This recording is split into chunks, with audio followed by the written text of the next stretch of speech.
ಭೂಮಿಗೆ ಅತ್ಯಂತ ಸಮೀಪದ ನಕ್ಷತ್ರ ಸೂರ್ಯ. ರಿಗೆಲ್ ಎಂಬ ನಕ್ಷತ್ರ ನೀಲಿ ಮಿಶ್ರಿತ ಬೆಳಕು ಬಣ್ಣದಾಗಿ ಕಾಣುತ್ತದೆ. ಅದಕ್ಕೆ ಕಾರಣ ಅದರ ಮೇಲ್ಮೈ ತಾಪ ಅತಿ ಹೆಚ್ಚಾಗಿದೆ. ನಕ್ಷತ್ರಗಳ ದೂರವನ್ನು ಅಳೆಯಲು ಉಪಯೋಗಿಸಬಹುದಾದ ಅತಿ ದೊಡ್ಡ ಮಾನ ಪಾರ್ಸೆಕ್. ಸೂರ್ಯಗ್ರಹಣವು ಉಂಟಾಗುವುದು ಅಮಾವಾಸ್ಯೆಯ ದಿನ. ಈ ಕೆಳಗಿನ ಚಿತ್ರದಲ್ಲಿ ಸೂರ್ಯ, ಭೂಮಿ ಮತ್ತು ಚಂದ್ರನ ಸ್ಥಾನವನ್ನು ಗುರುತಿಸಲಾಗಿದೆ. ಆಪ್ಷನ್ ಸಿ, ಎಯಲ್ಲಿ ಮಾತ್ರ ಗರಿಷ್ಠ ಭರತ ಕಂಡು ಬರುವುದು.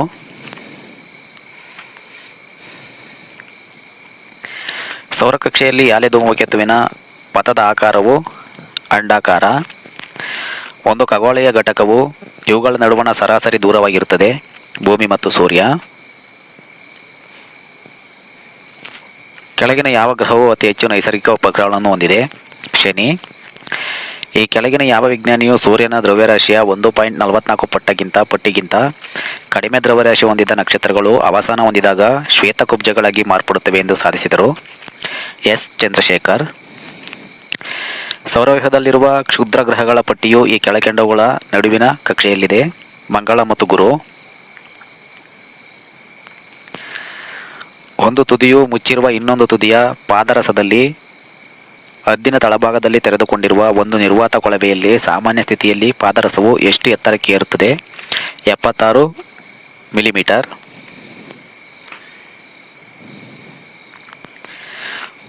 ಒಂದು ವಸ್ತುವಿನ ಒಂದು ತುದಿಯಿಂದ ಇನ್ನೊಂದು ತುದಿಗೆ ಕಣಗಳ ಚಲನೆಯಾಗದೆ ಶಾಖವು ಮಾತ್ರ ಪ್ರಸಾರವಾಗುವ ವಿಧಾನ ಯಾವುದು? ಸಂವಹನ. ಮಾನವ ದೇಹದ ನೀರನ್ನು ಸೇರಿಸಿದಾಗ ದೊರೆಯುವ ವಸ್ತು ಯಾವುದು? 98.4 ಡಿಗ್ರಿ. ಚಳಿಗಾಲದಲ್ಲಿ ಮರದ ಕುರ್ಚಿಗಿಂತ ಕಬ್ಬಿಣದ ಕುರ್ಚಿ ತಣ್ಣಗೆ ಕೊರದಂತೆ ಅನಿಸುತ್ತದೆ. ಇದಕ್ಕೆ ಕಾರಣ ಕಬ್ಬಿಣವು ಮರಕ್ಕಿಂತ ಉತ್ತಮ ಉಷ್ಣವಾಹಕ.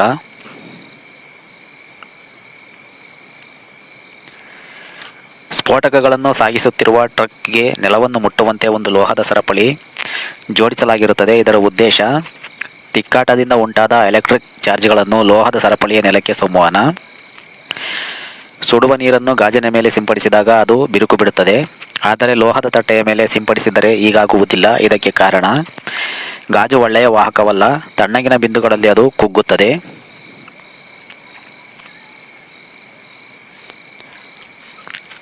ಆಕಾಶದಲ್ಲಿ ಮೋಡವಿಲ್ಲದಾಗ ಇರುವುದಕ್ಕಿಂತ ಮೋಡವಿರುವಂತಹ ರಾತ್ರಿಗಳು ಹೆಚ್ಚು ಶಾಪಯುಕ್ತವಾಗಿರುತ್ತವೆ, ಏಕೆಂದರೆ ಹಸಿರುಮನೆ ಪರಿಣಾಮ. ಜಗತ್ತಿನ ಕೆಲವು ಭಾಗಗಳಲ್ಲಿ ಅತಿ ಚಳಿಗಾಲದ ಸಮಯದಲ್ಲಿ ಸರೋವರದ ಮೇಲ್ಮೈ ಹೆಪ್ಪುಗಟ್ಟಿದ್ದು ಅದರ ಕೆಳಭಾಗದಲ್ಲಿ ನೀರಿರುತ್ತದೆ. ತಳಮಟ್ಟದಲ್ಲಿ ಹೆಪ್ಪುಗಟ್ಟುವಿಕೆ ಆಗದಿರಲು ಹಿಮದ ವಾಹಕತೆ ಕಡಿಮೆ.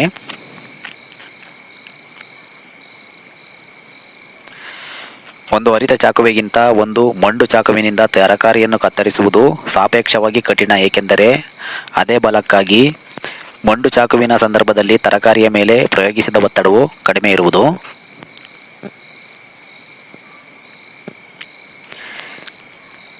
ಬ್ರೇಕ್ ಹಾಕಿದಾಗ ಚಲಿಸುತ್ತಿರುವ ವಾಹನ ನಿಲ್ಲುತ್ತದೆ, ಹೀಗಾಗಲು ಕಾರಣ ಘರ್ಷಣೆ. ಕಾಂಕ್ರೀಟ್ ರಸ್ತೆಗಿಂತಲೂ ಮಂಜುಗಡ್ಡೆಯ ಮೇಲೆ ನಡೆಯುವುದು ಕಠಿಣ, ಏಕೆಂದರೆ ಮಂಜುಗಡ್ಡೆ ಮತ್ತು ಪಾದಗಳ ನಡುವಣ ಘರ್ಷಣೆಯು ಕಾಂಕ್ರೀಟ್ ಮತ್ತು ಪಾದಗಳ ನಡುವಣ ಘರ್ಷಣೆಗಿಂತ ಕಡಿಮೆ.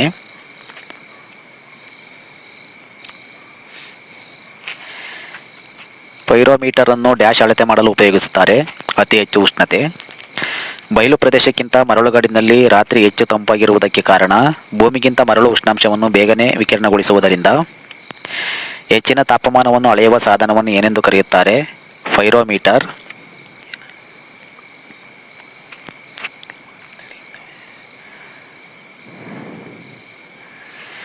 ತಾಪಮಾನದಲ್ಲಿ ಹೆಚ್ಚಳದೊಂದಿಗೆ ಅರೆವಾಹಕವೊಂದರ ಪ್ರತಿರೋಧಕವು ಕಡಿಮೆಯಾಗುತ್ತದೆ. ಸೈಕಲ್ಗಳಲ್ಲಿ ಗುಂಡು ಹೊರಳುಗಳು ಇದಕ್ಕಾಗಿ ಬಳಸಲ್ಪಡುತ್ತವೆ. ಚಕ್ರ ಮತ್ತು ಅಕ್ಷದಂಡ ನಡುವೆ ಘರ್ಷಣೆ ತಗ್ಗಿಸಲು. ಕಾಂಕ್ರೀಟ್ ರೋಡ್ ಮೇಲೆ ನಡೆಯುವುದಕ್ಕಿಂತ ಮಂಜುಗಡ್ಡೆಯ ಮೇಲೆ ನಡೆಯಲು ಯಾರಿಗಾದರೂ ಕಷ್ಟಕರವೆನಿಸುತ್ತದೆ, ಏಕೆಂದರೆ ಮಂಜುಗಡ್ಡೆ ಮತ್ತು ಪಾದಗಳ ನಡುವಿನ ಘರ್ಷಣೆಯು ಕಾಂಕ್ರೀಟ್ ರಸ್ತೆ ಮತ್ತು ಪಾದಗಳ ನಡುವಿನ ಘರ್ಷಣೆಗಿಂತ ಕಡಿಮೆ ಇದೆ. 4 ಡಿಗ್ರಿ ಸೆಲ್ಸಿಯಸ್ದಲ್ಲಿ ನೀರಿನ ಗರಿಷ್ಠ ಮಟ್ಟವು ಸಾಂದ್ರತೆ.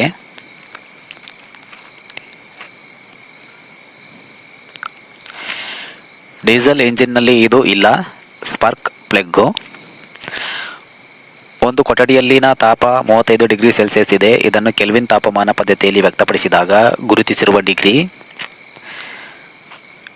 ಇದಕ್ಕೆ ಆನ್ಸರ್ ಗೊತ್ತಿದ್ರೆ ಕಮೆಂಟ್ ಮಾಡಿ. 273 ಸತ್ಯ. ಆನ್ಸರ್ ಗೊತ್ತಿದ್ರೆ ಕಮೆಂಟ್ ಮಾಡಿ.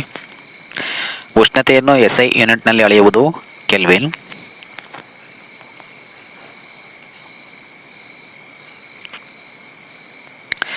ನಕ್ಷತ್ರಗಳ ಬಣ್ಣವು ಕೆಳಗಿನ ಯಾವುದನ್ನು ಅವಲಂಬಿಸಿರುತ್ತದೆ? ತಾಪಮಾನ.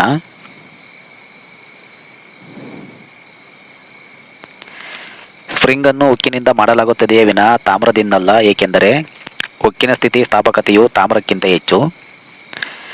ಬೆಂಗಳೂರು, ಚೆನ್ನೈ ಮತ್ತು ಹಿಮಾಲಯಗಳಲ್ಲಿ ನೀರು ಕುದಿಯಲು ಬೇಕಾಗುವ ಉಷ್ಣತೆಯು ಹಿಮಾಲಯದಲ್ಲಿ ಅತಿ ಕಡಿಮೆ.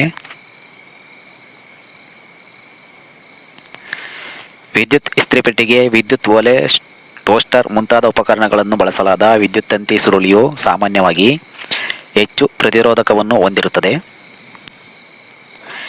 ಮೋಟಾರು ವಾಹನಗಳಲ್ಲಿ ರೇಡಿಯೇಟರ್ ಅನ್ನು ತಂಪಾಗಿಸಲು ನೀರು ತಂಪುಕಾರಿ ಎಂದು ಆದ್ಯತೆ ಕೊಡಲಾಗುತ್ತದೆ, ಏಕೆಂದರೆ ಹೆಚ್ಚು ಉಷ್ಣಧಾರಕತೆ ಇರುವುದರಿಂದ.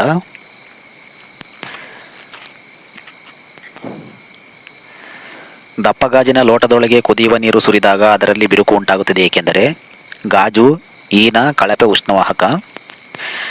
ಉಷ್ಣತೆಯು ವಿಕಾಸವಾಗುವುದರಿಂದ ಉಂಟಾಗುವ ರಾಸಾಯನಿಕ ಪ್ರತಿಕ್ರಿಯೆಯನ್ನು ಹೀಗೆಂದು ಕರೆಯುತ್ತಾರೆ: ಬಹಿರುಷ್ಣಕ ಪ್ರತಿಕ್ರಿಯೆ. ಅಡಿಗೆ ಪಾತ್ರೆಗೆ ಕೆಳಗಿನ ಯಾವ ಗುಣಗಳ ಸಂಯೋಜನೆಯು ಅಪೇಕ್ಷಣೀಯವಾಗುತ್ತದೆ? ಕಡಿಮೆ ವಿಶಿಷ್ಟೋಷ್ಣ ಮತ್ತು ಹೆಚ್ಚು ಉಷ್ಣದ ವಾಹಕತೆ.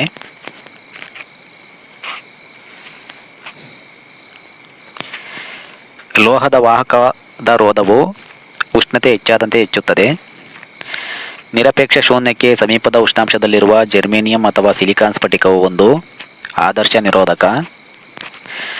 ಬಲವಾದ ಬಿರುಗಾಳಿಗೆ ಮೊದಲು ವಾಯುಭಾರ ಮಾಪಕದ ಪಾದರಸ ಸ್ತಂಭವು ತ್ವರಿತವಾಗಿ ಇಳಿದು ಬಿಡುತ್ತದೆ. ಇದಕ್ಕೆ ಕಾರಣ ವಾತಾವರಣದ ಒತ್ತಡ ಕುಸಿಯುವುದು.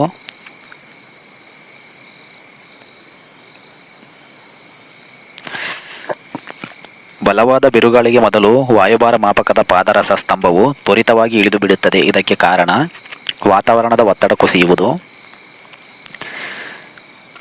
ಒಂದು ಕಾದ ವಿದ್ಯುತ್ ಒಲೆಯ ಮೇಲೆ ನೀರಿನ ಪಾತ್ರೆ ಇಟ್ಟಾಗ ಆ ನೀರು ಯಾವ ಪ್ರಕ್ರಿಯೆಯ ಮೂಲಕ ಬಿಸಿಯಾಗುತ್ತದೆ? ಇದಕ್ಕೂ ಆನ್ಸರ್ ಗೊತ್ತಿದ್ರೆ ಕಮೆಂಟ್ ಮಾಡಿ. ಯಾವುದೇ ವಸ್ತುವಿರಲಿ ಅದರ ಸ್ಥಿತಿ ಬದಲಾಗುವ ಸಂದರ್ಭದಲ್ಲಿ ಅದರ ಉಷ್ಣಾಂಶ ಇದ್ದಷ್ಟೇ ಇರುವುದಕ್ಕೆ ಕಾರಣ ಶಾಖವು ನಷ್ಟವಾಗುವುದು.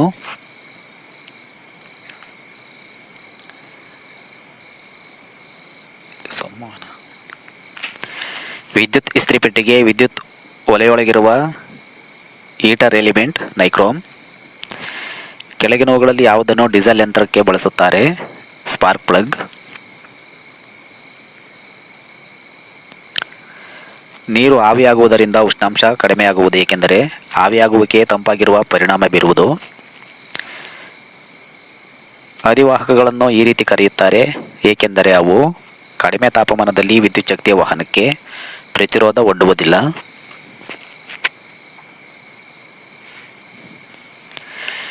ಈ ಕೆಳಗಂಡ ಕನಿಷ್ಠ ಉಷ್ಣಾಂಶಕ್ಕಿಂತ ಕೆಳಕ್ಕೆ ವಸ್ತುವನ್ನು ತಣ್ಣಗೆ ಮಾಡಲಾಗುವುದಿಲ್ಲ. 273.15 ಡಿಗ್ರಿ ಸೆಲ್ಸಿಯಸ್. ಯಾವುದೇ ಅನಿಲವನ್ನು ಅದರ ಅರ್ಧ ಗಾತ್ರಕ್ಕೆ 270 ಡಿಗ್ರಿ ಸೆಲ್ಸಿಯಸ್ನಲ್ಲಿ ಕುಗ್ಗಿಸಿದರೆ ಅದರ ಮೊದಲಿನ ಗಾತ್ರಕ್ಕೆ ತರಲು ಎಷ್ಟು ಉಷ್ಣಾಂಶದಲ್ಲಿ ಕಾಯಿಸಬೇಕು? 327 ಡಿಗ್ರಿ ಸಿ.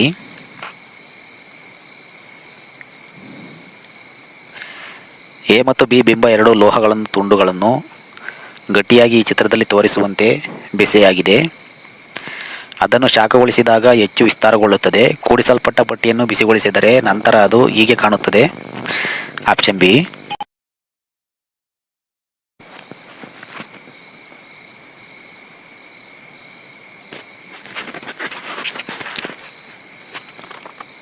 ಒಂದು ತುದಿಯು ಮುಚ್ಚಿರುವ, ಇನ್ನೊಂದು ತುದಿಯು ಪಾದರಸದಲ್ಲಿ ಹದ್ದಿದ ತಳಭಾಗದಲ್ಲಿ ತೆರೆದುಕೊಂಡಿರುವ ಒಂದು ನಿರ್ವಾತ ಕೊಳವೆಯಲ್ಲಿ ಸಾಮಾನ್ಯ ಸ್ಥಿತಿಯಲ್ಲಿ ಪಾದರಸವು ಎಷ್ಟು ಎತ್ತರಕ್ಕೆ ಏರುತ್ತದೆ? 76 ಮಿಲಿಮೀಟರ್. ವಿದ್ಯುತ್ ಬಲ್ಬ್ನಲ್ಲಿರುವ ಫಿಲಮೆಂಟ್ ಅನ್ನು ಇದರಿಂದ ಮಾಡಲಾಗಿದೆ. ಟಂಗ್ಸ್ಟನ್. ಗೃಹ ಬಳಕೆಗೆ ಸರಬರಾಜಾಗುವ ವಿದ್ಯುತ್ತಿನ ವೋಲ್ಟೇಜ್ ಎಷ್ಟು? 220 V.AC.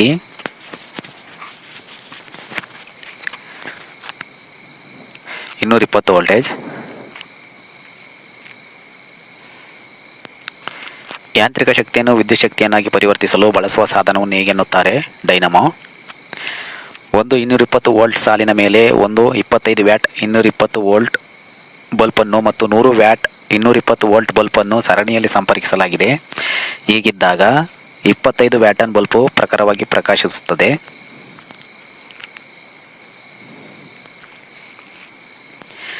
ಗೃಹ ವಿದ್ಯುತ್ ಶಕ್ತಿಯ ಬಳಕೆ ಏಕಮಾನ ಯಾವುದು? ಕಿಲೋವ್ಯಾಟ್ ಗಂಟೆ. ಭಾರತದಲ್ಲಿ ವಿದ್ಯುತ್ ಪ್ರಸರಣದಲ್ಲಿ ಯಾವ ಗುಣವಾಚಕ ಸ್ಥಿರವಾಗಿರುತ್ತದೆ? ತರಂಗ. ಸಂವಹನ ಲೈನ್ ಒಂದರ ವೇಗದ ವಿಷಯವು ಇದನ್ನು ಹೊಂದಿಕೊಂಡಿದೆ. ವಿದ್ಯುತ್ ವಾಹಕದ ಸಾಪೇಕ್ಷ ವಿದ್ಯುತ್ಶೀಲತೆ.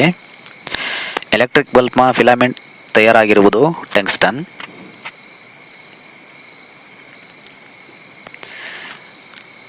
ಒಂದು ಏಕಮಾನ ಧನ ವಿದ್ಯುತ್ ಆವೇಶವನ್ನು ವಿದ್ಯುತ್ ಮಂಡಲದ ಎರಡು ಬಿಂದುಗಳ ನಡುವೆ ಚಲಿಸಲು ಮಾಡಿದ ಕೆಲಸವು ಈ ಕೆಳಗಿನವುಗಳಲ್ಲಿ ಯಾವುದರ ಅಳತೆಯಾಗಿದೆ?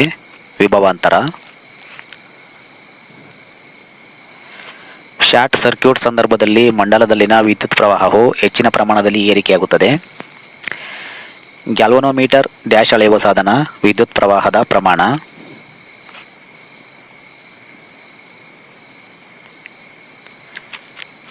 ವಿದ್ಯುತ್ ಬಲ್ಬ್ನಲ್ಲಿರುವ ತಂತಿ ಯಾವುದರಿಂದ ಮಾಡಲ್ಪಟ್ಟಿದೆ? ಟಂಗ್ಸ್ಟನ್. ವಿದ್ಯುತ್ ಪ್ರವಾಹದ ಘಟಕವನ್ನು ಈ ರೀತಿ ವ್ಯಕ್ತಪಡಿಸಲಾಗುತ್ತದೆ: ಆಂಪಿಯರ್. ಪೆನ್ ಡ್ರೈವ್ ಎಂದು ಕರೆಯುವುದು ಕಂಪ್ಯೂಟರ್ನಲ್ಲಿ ಉಪಯೋಗಿಸುವ ಹಾರ್ಡ್ವೇರ್.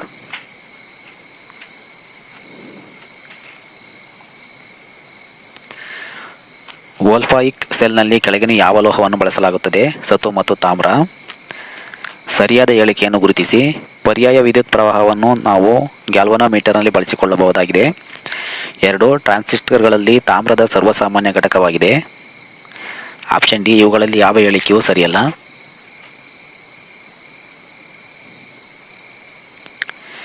ವಿದ್ಯುತ್ ಶಕ್ತಿಯ ಅಯಸ್ಕಾಂತೀಯ ಪರಿಣಾಮವನ್ನು ಕಂಡುಹಿಡಿದವರು ಓರ್ಸ್ಟೆಡ್. ವ್ಯಾಟ್ ಅವರ ಈ ಕೆಳಗಿನ ಯಾವುದರ ಮಾಪನವಾಗಿದೆ? ವಿದ್ಯುತ್ ಶಕ್ತಿ.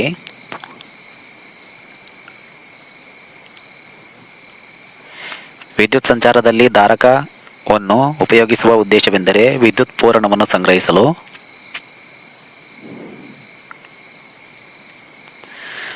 ಒಂದು ಸುರುಳಿಯ ಮೂಲಕ ಹರಿಯುತ್ತಿರುವ ವಿದ್ಯುತ್ ಪ್ರವಾಹವು ಬದಲಾದಾಗ ಅದೇ ಸುರುಳಿಯಲ್ಲಿ EMF ಪ್ರೇರಿತವಾಗುತ್ತದೆ. ಸುರುಳಿಯು ಈ ಗುಣಧರ್ಮವನ್ನು ಹೀಗೆನ್ನುತ್ತಾರೆ: ಸ್ವಪ್ರೇರಣೆ.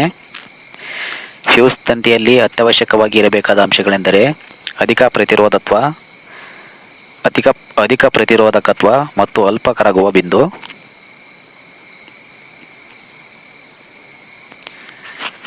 ವಿದ್ಯುತ್ ಪ್ರವಾಹವನ್ನು ಅಳೆಯುವ ಮಾಪಕ ಯಂತ್ರ ಗ್ಯಾಲ್ವನೋಮೀಟರ್. 1.5 ಆಂಪಿಯರ್ ವಿದ್ಯುತ್ ಪ್ರವಾಹ 12 ವೋಲ್ಟ್ ಕಾರಿನ ದೀಪದ ಮೂಲಕ ಹರಿದರೆ ಆ ದೀಪದ ಸಾಮರ್ಥ್ಯವು 18 ವ್ಯಾಟ್.